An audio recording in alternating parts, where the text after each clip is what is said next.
Hey guys, it's Jean here. Now, as the 12th century, the Korean peninsula was already under Chinese influence. Now let's talk about the relationship between hanbok and hanfu. The dragon robe worn by King Taizhou of Joseon basically looks exactly the same.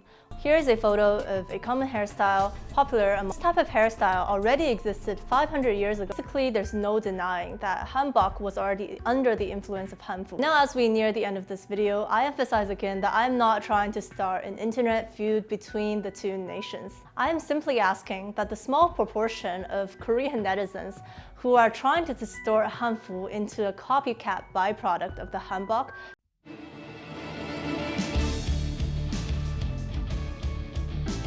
to please stop and have some respect. It's very common for cultures to influence each other, especially in the case of China and Korea.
We are all aware that China and Korea are two separate nations. Hanfu and hanbok are separate forms of clothing and both deserve to be respected. But it's not shameful to admit that hanbok was influenced by hanfu.